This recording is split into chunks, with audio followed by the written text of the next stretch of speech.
ఈ ఫోటోలో కనిపిస్తున్న ఈ ఇద్దరు భార్యాభర్తలు. అంతేకాదు, ఒకే జిల్లాలో ఒకరు ఐఏఎస్గా, మరొకరు ఐపీఎస్గా విధులు నిర్వహిస్తున్నారు. ఇద్దరిదీ గ్రామీణ ప్రాంతాల నుంచి వచ్చిన బ్యాక్గ్రౌండే. అయితే ప్రజలకు సేవ చేయాలన్న ఆలోచనతో పనిచేస్తుంటారు. సివిల్ సర్వెంట్లుగా ఉన్నప్పటికీ వీరిద్దరిలో అహంకారం ఈసుమంతైనా కనిపించదు. ప్రజల్లో కలిసిపోయి పనిచేయటం వాళ్ల నైజం. ఎంత రిమోట్ ఏరియాకు ట్రాన్స్ఫర్ చేసినా కాదనకుండా, ఎటువంటి అబ్జెక్షన్స్ చెప్పకుండా ఇద్దరూ ఆ ప్రాంతానికి వెళ్లటానికి రెడీ అయిపోతారు. ఇద్దరూ దంపతులే కావటంతో అటు ఫ్యామిలీ లైఫ్ను కూడా బ్యాలెన్స్ చేసుకోగలుగుతున్నారు. దొరికినంతా దోచేసుకుని అందినకాడికి దాచేసుకోవాలి అనుకునే వాళ్లే చాలామంది ఉన్నారు. అయితే అటువంటి వారు ప్రజలకు సేవ చేయటం ముఖ్యమంటూ ముందుకు వెళ్తున్న ఈ యువజంటను ఆదర్శంగా తీసుకుంటే మాత్రం అసలు అవినీతి అనే మరక మన సమాజం నుంచి పూర్తిగా చెరిపేయొచ్చు.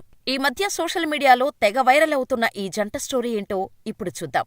ఏలూరు జిల్లా ఎస్పీ కొమ్మి ప్రతాప్ శివకిషోర్, ఏలూరు జాయింట్ కలెక్టర్ పెద్దిటి ధాత్రిరెడ్డి చేస్తున్న మంచి పనులకు అటు అధికారుల నుంచి ఇటు సామాన్య ప్రజల వరకు ఫిదా అవుతున్నారు. ఒకే కాలేజీలో చదువుతూ ప్రేమలో పడి పెళ్లిళ్లు చేసుకునే జంటలు చాలానే ఉంటాయి. అయితే ఒకే కాలేజీలో చదివినవారే ఉండి సివిల్స్ రాసి ఒకరు ఐపీఎస్కి, మరొకరు ఐఏఎస్కు ఎంపికై ఒకే జిల్లాల్లో విధుల్లో చేరి ఒకర్నొకరు ఇష్టపడి పెళ్లి చేసుకుంటే విశేషమే కదా.